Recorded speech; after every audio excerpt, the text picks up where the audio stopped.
ಪಿತನ ಸುತನ ಮತ್ತು ಪವಿತ್ರಾತ್ಮರ ನಾಮದಲ್ಲಿ ಆಮೆನ್. ಕ್ರಿಸ್ತನಲ್ಲಿ ಬಾಳುವಾಗ ಎಂದೆಂದು ಜಯ ಜಯವೇ. ಕ್ರಿಸ್ತನಲ್ಲಿ ಬಾಳುವಾಗ ಎಂದೆಂದು ಜಯ ಜಯವೇ. ಸೈತಾನನ ಅಧಿಕಾರವೆಲ್ಲ ನನ್ನ ಯೇಸುದೇವ ಕಿತ್ತುಕೊಂಡರು. ಸೈತಾನನ ಅಧಿಕಾರವೆಲ್ಲ ನನ್ನ ಯೇಸುದೇವ ಕಿತ್ತುಕೊಂಡರು. ತಲೆಯನ್ನು ಜಜ್ಜಿದರು, ಅವನ ಕಾಲಲ್ಲಿ ಮೆಟ್ಟಿದರು. ತಲೆಯನ್ನು ಜಜ್ಜಿದರು, ಅವನ ಕಾಲಲ್ಲಿ ಮೆಟ್ಟಿದರು. ಕ್ರಿಸ್ತನಲ್ಲಿ ಬಾಳುವಾಗ ಎಂದೆಂದು ಜಯ ಜಯವೇ.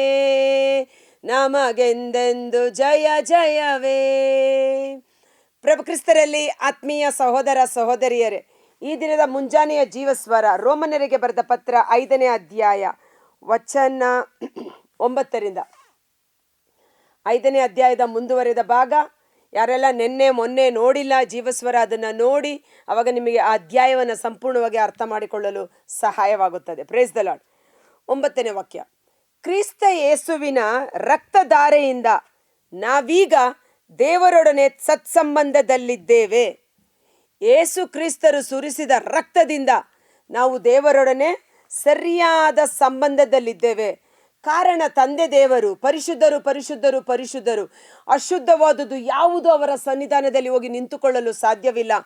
ದೇವರ ಸನ್ನಿಧಾನದಲ್ಲಿ ನಾವು ನಿರ್ದೋಷಿಗಳು, ನಿಷ್ಕಳಂಕರು, ಪರಿಶುದ್ಧವಾಗಿ ನಿಲ್ಲುವಂತೆ ಮಾಡಿದ್ದು ಪ್ರಭು ಯೇಸು ಕ್ರಿಸ್ತರ ರಕ್ತದ ಸ್ನಾನವಾಗಿದೆ. Praise the lord. ಹೇಗೆ ಅಶುದ್ಧನಾದ ಒಬ್ಬ ಮನುಷ್ಯ ಸ್ನಾನದ ಮೂಲಕ ತನ್ನ ಶರೀರದ ಮೈಲಿಗೆಯನ್ನು ಶುದ್ಧೀಕರಿಸುತ್ತಾನೋ, ಪ್ರಭು ಯೇಸು ಕ್ರಿಸ್ತರು ಸುರಿಸಿದ ರಕ್ತ ನಮ್ಮ ದೇಹಾತ್ಮಗಳನ್ನು ಸಕಲ ವಿಧವಾದ ಜಡಕರ್ಮಗಳಿಂದ ಬಿಡುಗಡೆ ಮಾಡಿ ನಮ್ಮ ದೇಹಾತ್ಮಗಳನ್ನು ನೂತನಗೊಳಿಸಿ ಪರಿಶುದ್ಧರನ್ನಾಗಿ ಮಾರ್ಪಡಿಸಿ ದೇವರ ಸನ್ನಿಧಾನದಲ್ಲಿ ನಿಂತುಕೊಳ್ಳಲು ಯೋಗ್ಯರನ್ನಾಗಿ ಮಾಡುತ್ತದೆ. ನನ್ನ ಯೇಸು ನನ್ನ ರಕ್ಷಕ, ಯೇಸುವಿನ ರಕ್ತಕ್ಕೆ ಸ್ತೋತ್ರವಾಗಲಿ, ಆಮೇನ್ ಎಂದು ಆ ಯೇಸುವಿನ ರಕ್ತವನ್ನು ಗೌರವಿಸೋಣ, ಮಹಿಮೆ ಪಡಿಸೋಣ, ಆರಾಧಿಸೋಣ. ಯೇಸು ರಕ್ತಧಾರೆ ಇಲ್ಲದೆ ಪಾಪ ಪರಿಹಾರವಿಲ್ಲ. ಇವತ್ತು ಪಾಪಗಳಿಂದ ಬಿಡುಗಡೆ ಹೊಂದಿಕೊಳ್ಳಬೇಕೆಂದು ಜನರು ನಾನಾ ವಿಧವಾದ ಮಾರ್ಗಗಳನ್ನು ಹುಡುಕುತ್ತಾ ಇದ್ದಾರೆ. ನಾನಾ ವಿಧವಾದ ರೀತಿಯಲ್ಲಿ ಸ್ನಾನ, ಆ ತುಂಗೆ ಸ್ನಾನ, ಗಂಗೆ ಸ್ನಾನ ಅಂತ ನಾನಾ ವಿಧವಾದ ರೀತಿಯಲ್ಲಿ ಮಾಡ್ತಾ ಇದ್ದಾರೆ. ಆದರೆ ನೀರು ಶರೀರದ ಮಲಿನತೆಯನ್ನು ಮಾತ್ರ ಹೋಗಲಾಡಿಸಬಹುದು, ಅದರಿಂದ ಆತ್ಮವನ್ನು ಶುದ್ಧ ಮಾಡಲು ಸಾಧ್ಯವಿಲ್ಲ. ಆದರೆ ಯೇಸುವಿನ ರಕ್ತಧಾರೆಯಿಂದ ದೇವರ ಸನ್ನಿಧಾನದಲ್ಲಿ ನಾವು ನೀತಿವಂತರು ಎಂದು ಎಣಿಕೆ ಮಾಡಲ್ಪಡುತ್ತೇವೆ. Praise the Lord. Hallelujah. Okay. ಹೀಗಿರಲಾಗಿ ಬರಲಿರುವ ದೈವ ಕೋಪಾಗ್ನಿಯಿಂದ ಯೇಸು ಕ್ರಿಸ್ತರ ಮುಖಾಂತರವೇ ಪಾರಾಗುತ್ತೇವೆ ಎಂಬುದು ಮತ್ತಷ್ಟು ನಿಶ್ಚಯವಲ್ಲವೇ? ಬರಲಿರುವ ದೈವ ಕೋಪಾಗ್ನಿ ಅಂದರೆ ದೇವರು ಒಂದು ದಿನವನ್ನು ಗೊತ್ತು ಮಾಡಿದ್ದಾರೆ. ನೆನ್ನೆ ಧ್ಯಾನಿಸಿದೆವು ನಾವು ನಿಯಮಿತ ಕಾಲ ಅಂತ ಒಂದು ದಿನವೊಂದನ್ನು ಗೊತ್ತು ಮಾಡಿದ್ದಾರೆ. ಆ ದಿನದಂದು ಪ್ರಭು ಯೇಸು ಕ್ರಿಸ್ತರ ಮುಖಾಂತರ ಮಾನವರೆಲ್ಲರೂ ದೇವರ ಸನ್ನಿಧಾನದಲ್ಲಿ ನ್ಯಾಯ ತೀರ್ಪಿಗೆ ಒಳಗಾಗಬೇಕು. ಸಜ್ಜನರ ಆತ್ಮ ದೇವರ ಸನ್ನಿಧಾನಕ್ಕೆ, ದುರ್ಜನರ ಆತ್ಮ ನರಕಕ್ಕೆ ಹೋಗುವಂಥದ್ದಾಗಿದೆ. ಆ ದಿನವನ್ನು ದೇವರು ನಿಗದಿ ಮಾಡಿದ್ದಾರೆ.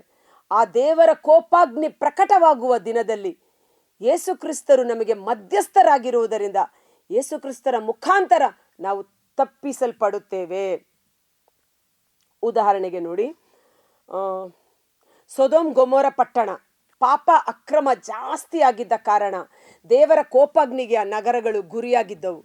ಆದರೆ ಅಬ್ರಹಾಮನು ಸರ್ವೇಶ್ವರನ ಸನ್ನಿಧಾನದಲ್ಲಿ ಬಂದು ಮಧ್ಯಸ್ಥ ಮಾಡಿದ ಕಾರಣ ಲೋಟ ಮತ್ತು ಅವನ ಮಕ್ಕಳನ್ನು ಅಲ್ಲಿಂದ ಮೊದಲು ತೆಗೆದು ತದನಂತರ ಬೆಂಕಿಯನ್ನು ಸುರಿಯಲಾಯಿತು. ಹೌದಲ್ವಾ? ದೇವರ ಕೋಪಾಗ್ನಿಯಿಂದ ಆತ ತಪ್ಪಿಸಿಕೊಂಡ ಕಾರಣ ಅಬ್ರಹಾಮನ ಮಧ್ಯಸ್ಥಿಕೆ ಆಗಿದೆ.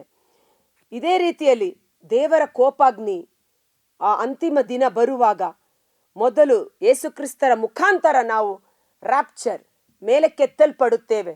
ಇಲ್ಲಿಯೇ ಉಳಿಕೆಯಾಗುವವರು ಬೆಂಕಿಗೆ ಆಹುತಿಯಾಗುತ್ತಾರೆ ಎಂಬುದಾಗಿ. ಓಕೆ.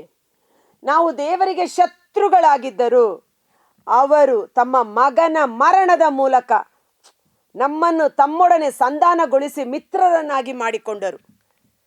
ಮೂರು ಮೂರು ಸಬ್ಜೆಕ್ಟ್ ಬರುತ್ತೆ, ಮೂರು ಪದ.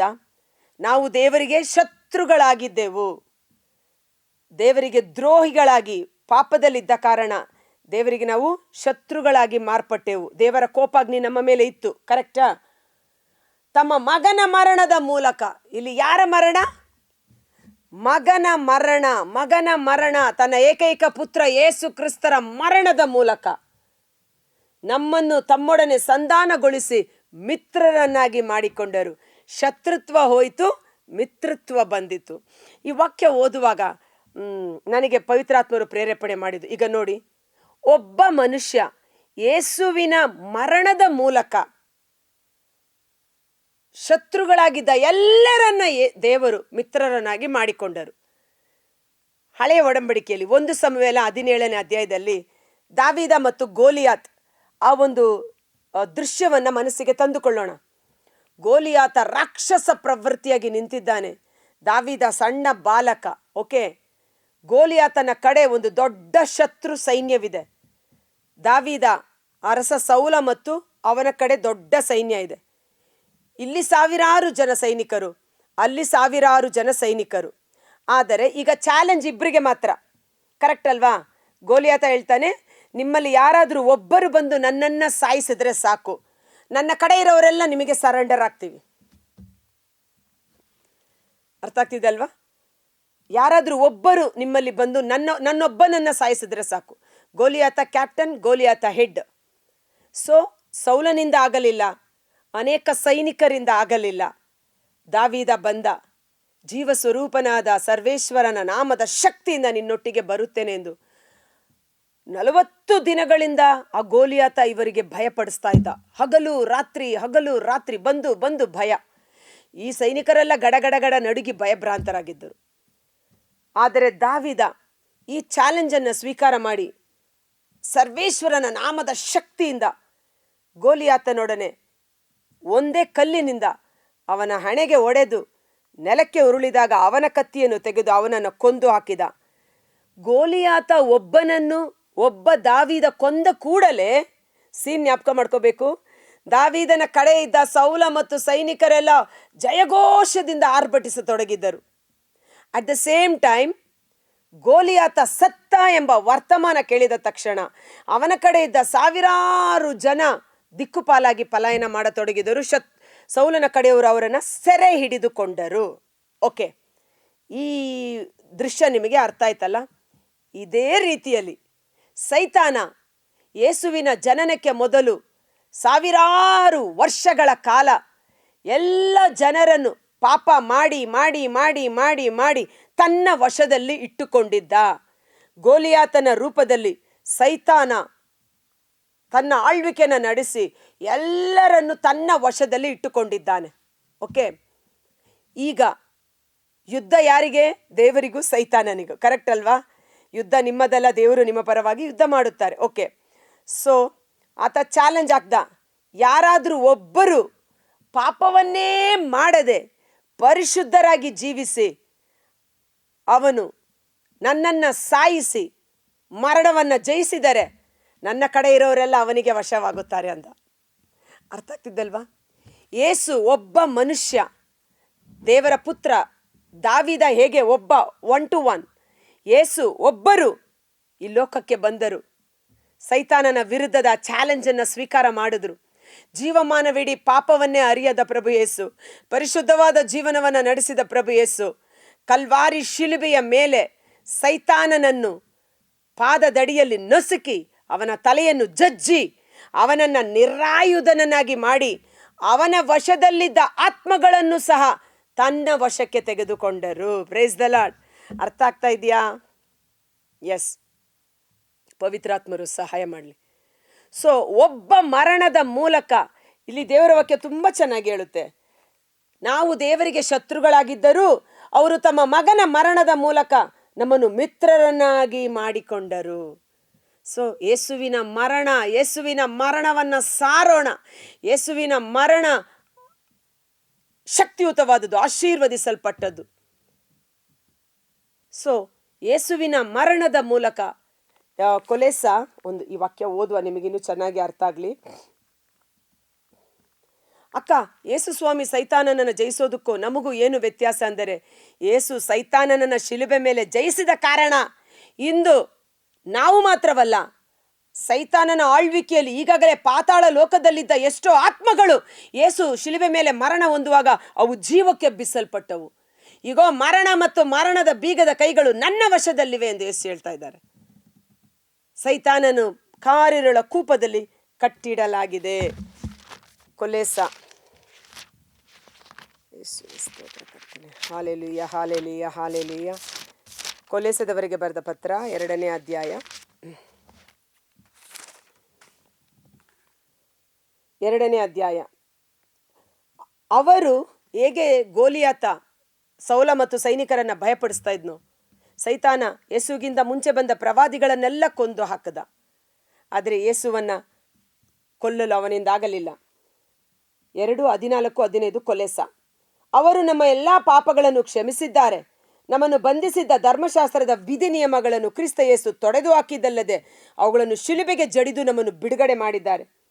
ಬಲಾಢ್ಯ ಒಡೆಯರನ್ನು, ಅಧಿಕಾರಿಗಳನ್ನು ನಿರಾಯುಧರನ್ನಾಗಿ ಮಾಡಿ ತಾವು ಗಳಿಸಿದ ಜಯದ ನಿಮಿತ್ತ ಜನರೆಲ್ಲರ ಮುಂದೆ ಶಿಲುಬೆಯ ವಿಜಯೋತ್ಸವದಲ್ಲಿ ಅವರನ್ನು ಸೆರೆಯಾಳುಗಳನ್ನಾಗಿ ಪ್ರದರ್ಶಿಸಿದ್ದಾರೆ.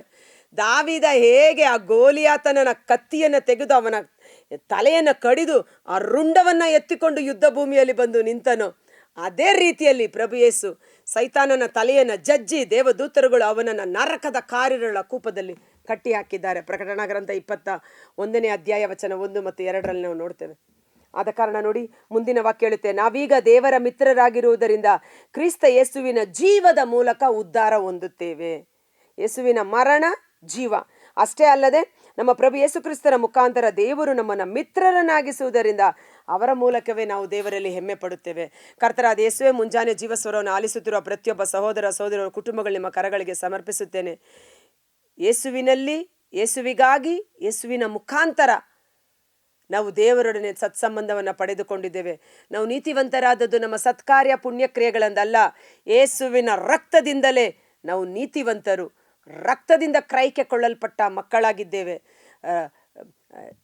1 ಪೇತ್ರ 1:18-19 ಅರಿಕೆ ಮಾಡೋಣ. ಎಲೆ ಸೈತಾನನೇ, ನಮ್ಮ ಪೂರ್ವಿಕರಿಂದ ಪರಂಪರೆಯಾಗಿ ಬಂದಿರುವ ಪಾಪಶಾಪಗಳು, ನನ್ನ ಕುಟುಂಬದ ಎಲ್ಲ ದ್ರೋಹಗಳು, ಪಾಪಗಳು, ಅವುಗಳಿಂದ ಬಿಡುಗಡೆಯನ್ನು ನೀಡಿರುವುದು ಯೇಸುವಿನ ಅಮೂಲ್ಯವಾದ ರಕ್ತ. ಬೆಲೆ ಕಟ್ಟಲಾಗದ, ನಿಷ್ಕಳಂಕವಾದ, ನ್ಯೂನ್ಯತೆ ಇಲ್ಲದ ಆ ಪರಿಶುದ್ಧವಾದ ರಕ್ತವನ್ನು ಈಗಾಗಲೇ ಕ್ರಯಕ್ಕೆ ಕೊಟ್ಟು ನನ್ನನ್ನು, ನನ್ನ ಕುಟುಂಬವನ್ನು, ನಮ್ಮ ಸಂತತಿ ಸಂತಾನವನ್ನು ಬಿಡುಗಡೆ ಮಾಡಿದ್ದಾರೆ. ಸೈತಾನನಿಗೆ, ಅಂಧಕಾರ ಶಕ್ತಿಗಳ ಆಧಿಪತ್ಯಕ್ಕೆ ನಮ್ಮ ಮೇಲೆ ಯಾವುದೇ ಅಧಿಕಾರ ಇಲ್ಲ ಎಂದು ಯೇಸು ನಾಮದಲ್ಲಿ ಆಜ್ಞಾಪಿಸುತ್ತೇವೆ. ನಮ್ಮ ಎಲ್ಲ ಪಾಪಗಳಿಗಾಗಿ ಪ್ರಭು ಯೇಸು ಶಿಲುಬೆ ಮೇಲೆ ಶಿಕ್ಷೆಯನ್ನು ಅನುಭವಿಸಿದ್ದಾರೆ. ಅವರ ಶಿಕ್ಷೆಯ ಮೂಲಕ ನಮಗೆ ಬಿಡುಗಡೆ ಉಂಟಾಗಿದೆ. ನಮ್ಮ ಮೇಲೆ ಸೈತಾನನಿಗೆ ಅಧಿಕಾರವಿಲ್ಲ. ಈ ಸಮಯದಲ್ಲಿ ಯೇಸುವಿನ ರಕ್ತ ಮತ್ತೊಂದು ಆವರ್ತಿ ನಮ್ಮ ಮೇಲೂ, ನಮ್ಮ ಕುಟುಂಬದ ಮೇಲೂ, ನಮ್ಮ ಮಕ್ಕಳು, ನಮ್ಮ ಕೆಲಸ ಕಾರ್ಯಗಳು, ನಮ್ಮ ವಸ್ತು ವಾಹನಗಳ ಮೇಲೆ ಯೇಸುವಿನ ಪರಿಶುದ್ಧವಾದ ರಕ್ತ ಅಭಿಷೇಕವಾಗಿ ಸುರಿಸಲ್ಪಡಲಿ. ಅಲ್ಲಿರುವ ಎಲ್ಲ ವಿಧವಾದ ಅಂಧಕಾರ ಶಕ್ತಿಗಳು, ಎಲ್ಲ ಹಾನಿಕಾರಕವಾದ ವಿಷಕ್ರಿಮಿಕೀಟಗಳು ಯೇಸು ರಕ್ತದ ಬಲದಲ್ಲಿ ನಿಷ್ಕ್ರಿಯವಾಗಲಿ. ಯೇಸುವಿನ ರಕ್ತ ಎಲ್ಲವನ್ನ ಅಳಿಸಿ ಹಾಕುತ್ತದೆ. ಎಲ್ಲ ಡಾಕ್ಟರ್ ರಿಪೋರ್ಟ್ಸು, ಭಯ ತರುವ ಸುದ್ದಿಗಳು ಯೇಸುವಿನ ನಾಮದಲ್ಲಿ ಡಿಲೀಟ್ ಆಗಲಿ. ಎಲ್ಲ ಮಾನಸಿಕವಾದ ಚಿಂತೆ, ಪೇಚಾಟ, ನೋವು, ದುಃಖ, ದುಗುಡಗಳು ಯೇಸುವಿನ ರಕ್ತದಲ್ಲಿ ಡಿಲೀಟ್ ಆಗಲಿ. ಪವಿತ್ರಾತ್ಮರ ಜೀವ ಪ್ರತಿಯೊಬ್ಬರ ದೇಹಾತ್ಮಗಳಲ್ಲಿ ತುಂಬಿಕೊಳ್ಳಲಿ. ಸೈತಾನನನ್ನು, ಅವನ ಆಧಿಪತ್ಯವನ್ನು ಸೆರೆ ಹಿಡಿದು ನಿರಾಯುಧನನ್ನಾಗಿ ಮಾಡಿ ಶಿಲುಬೆಯ ವಿಜಯೋತ್ಸವದಲ್ಲಿ ನಮ್ಮನ್ನು ಭಾಗಿಗಳನ್ನಾಗಿಸಿದ, ನಮ್ಮನ್ನು ಮಿತ್ರರನ್ನಾಗಿ ಮಾರ್ಪಡಿಸಿದ ಪ್ರಭು ಯೇಸು ಕ್ರಿಸ್ತರಿಗೆ ಕೃತಜ್ಞತಾ ಸ್ತುತಿ ಸ್ತೋತ್ರಗಳನ್ನು ಸಲ್ಲಿಸುತ್ತಾ, ಪರಿಶುದ್ಧಾತ್ಮರ ಅಭಿಷೇಕ ನಮ್ಮಲ್ಲಿಯೂ ಸಹ ಕಾರ್ಯ ಮಾಡಲಿ. ಹೇಗೆ ಸಣ್ಣ ಬಾಲಕ ದಾವೀದ ಗೋಲಿಯಾತನನ್ನು ಸದೆಬಡಿದು ಅವನ ಕಡೆ ಇರುವವರನ್ನ ಸಹ ಸೆರೆ ಹಿಡಿದುಕೊಂಡನು, ಯೇಸುವಿನ ಮರಣದ ಮೂಲಕ ನಮಗೆ ನಿತ್ಯ ಜೀವ ಲಭಿಸಿದೆ. ಆ ಜೀವ ಯಥೇಚ್ಛವಾಗಿ ನಮ್ಮಲ್ಲಿ ಕಾರ್ಯ ಮಾಡಲಿ. ಕಿಂಚಿತ್ತು ಎಲ್ಲೂ ನಿರ್ಜೀವ ಕಂಡು ಬರದಂತೆ ಸತ್ತು ಹೋದ ಒಂದೊಂದು ಅಂಗಾಂಗಗಳು ಈ ಸಮಯದಲ್ಲಿ ಯೇಸು ನಾಮದಲ್ಲಿ ಹೊಸ ಜೀವ, ಹೊಸ ಚೈತನ್ಯವನ್ನು ಪಡೆದುಕೊಂಡು ಯೇಸುವಿಗೆ ಸಾಕ್ಷಿಗಳಾಗುವಂತೆ ಯೇಸುವಿನ ಅದ್ಭುತಕರವಾದ ನಾಮದಲ್ಲಿ ಪ್ರಾರ್ಥಿಸಿ ಬೇಡಿ ಹೊಂದಿಕೊಳ್ಳುತ್ತೇವೆ. ಆಮೆನ್. God bless you.